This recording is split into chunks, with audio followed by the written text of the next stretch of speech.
What's up, guys? This is TheKephas.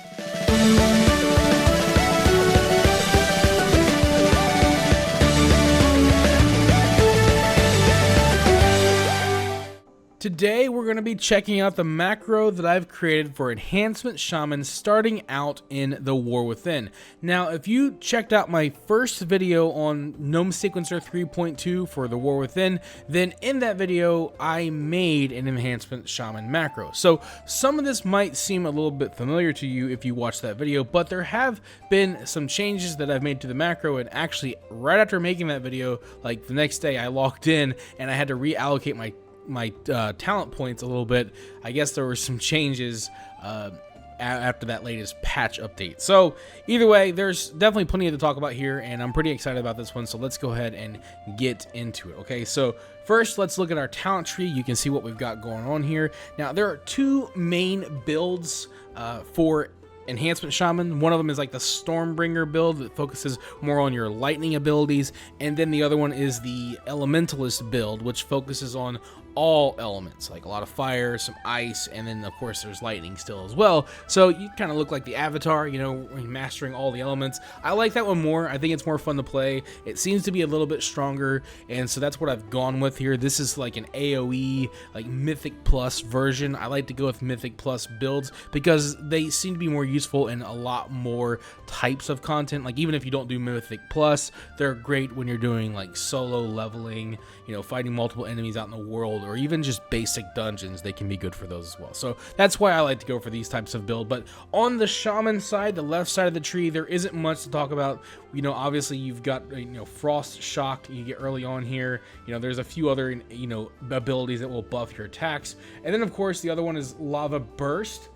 But this gets turned into a second stack of Elemental Blast in our build, so that's still important to get, but you know, we won't actually be using Lava Burst, we'll be using Elemental Blast. So then we get into the right tree, and there are a lot of additional abilities that I've added to this rotation through the, you know, with the Elementalist playstyle. And you know, I usually shy away from adding too many new abilities if I can avoid it, but with the Enhancement Shaman, fortunately, most of these abilities, like, you know, you've got Ice Strike, you've got Sundering, you've got Crash Lightning here. These are all, you know, cooldown abilities, which makes them very easy to macro. We did take Wind Fury weapon, of course. We want to, you know, buff our melee weapon, and so if you're buffing with, you know, Wind Fury and Flame Tongue, obviously those are going to have to be managed on separate buttons. You know, any of your utility, healing, you know, those types of abilities always get managed on separate buttons. With our macro, we're focusing primarily on the core rotation. So yeah, so anyway, we, you know, Crash Lightning, also Primordial Wave, a little bit of a longer cooldown, and Feral Spirit with an even longer cooldown. So this is what we've gone with here. There are other abilities in here, and another reason why it's nice to go, like, why I went with what I went with, a lot easier. Like, I feel like, you know, Hailstorm is easier than Frost Nova to manage because of, you know, how Frost Nova works. Same applies to Doom Winds. And then, you know, you kind of get down in here into this with Ascension. Is that what that's called? Yeah, Ascendance is what it's called. You know, cool ability, you know, but it's a longer cooldown. Again, this is something that we could totally manage. You could also go with the passive one where, you know, it happens, you know, passively.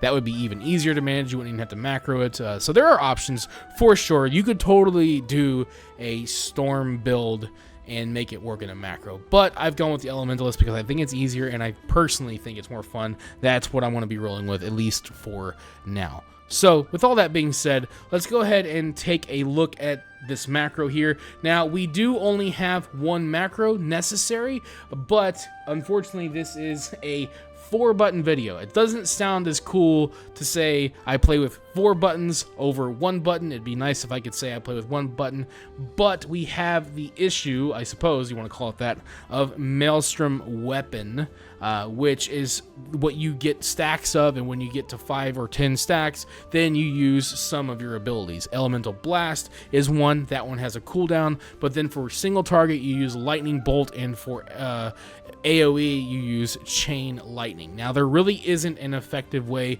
to put those in a macro without just using modifiers, and since I play with the controller and I use console port, modifiers are useless for me, so in my mind, it's just easier to put those abilities on separate buttons. So it's a 4-button playstyle, but 3 of those 4 buttons are specifically for the abilities that use Maelstrom Weapon.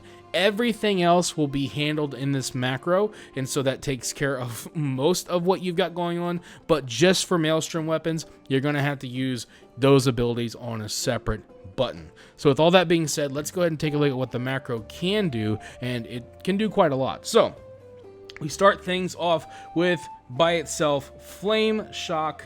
We've got that outside of our main priority loop, which we'll look at here in a second. But yeah, the macro is going to try to use Flame Shock first, which is cool. We want to get that on as soon as possible. And then it's going to, you know, we have Start Attack in there, so we make sure that you're swinging your melee weapon. Now, if you switch to different targets, it's not going to reset the entire macro.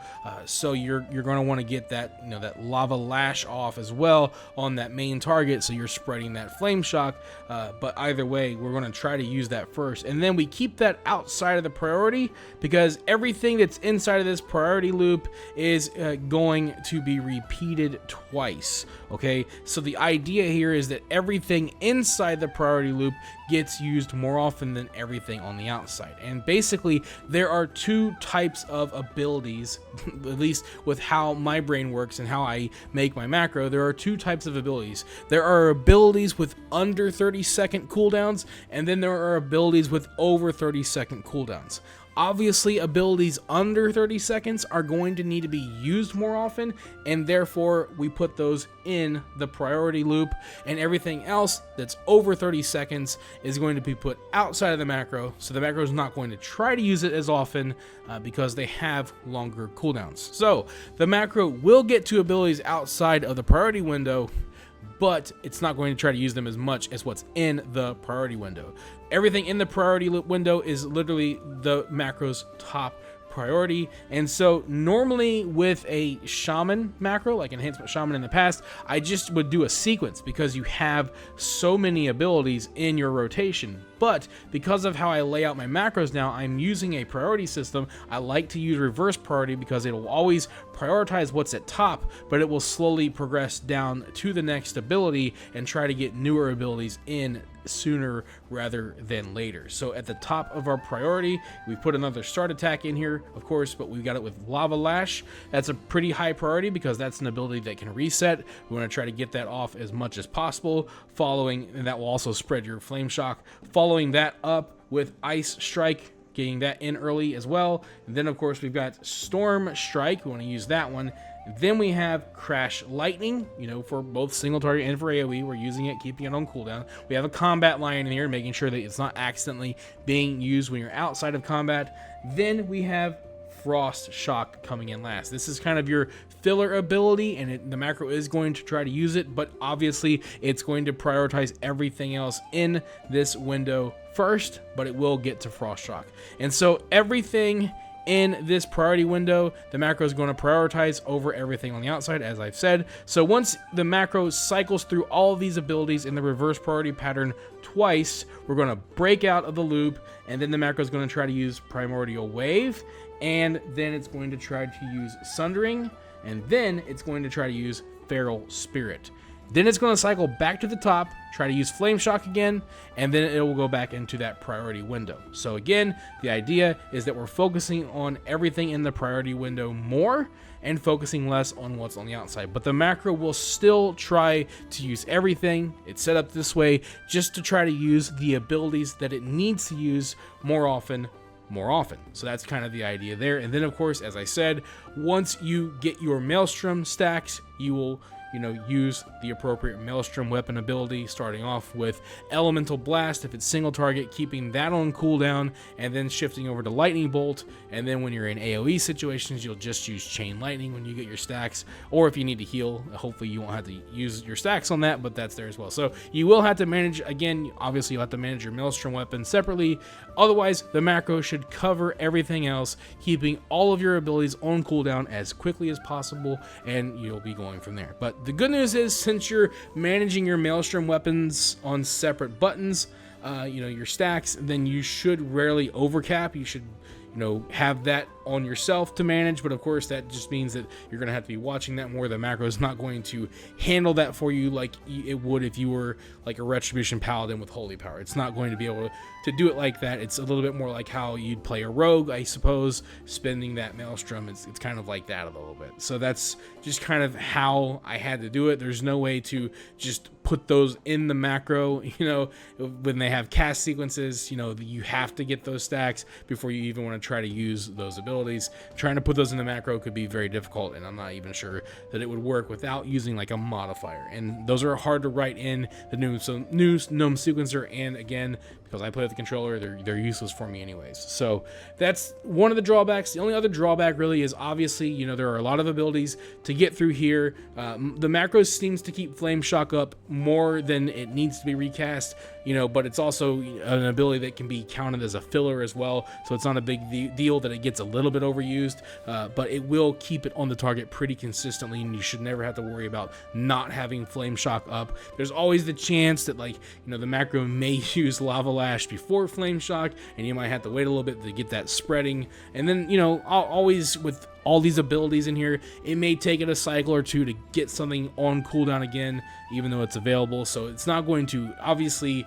with any of these macros, I always say this, I always try to remind people, these are not going to function as well as a skilled player executing their rotation properly, but what it will do is make things simpler for you and make things more accessible for you if that's something that you find yourself having trouble doing on your own because maybe you have some type of a disability. This will make Enhancement Shamans much easier for you to play, even though it may not execute the rotation perfectly and flawlessly. That's just kind of the trade-off that you take for using a sequence like this. So with all that being said, I hope I explained everything well enough and you can understand how this works. If you would like to use this, feel free to import it into your game with Gnome Sequencer. Do not forget to hotkey it, and if you do use it, please let me know what you think about it down in the comments below. And with all that being said, I will see you guys on the next one.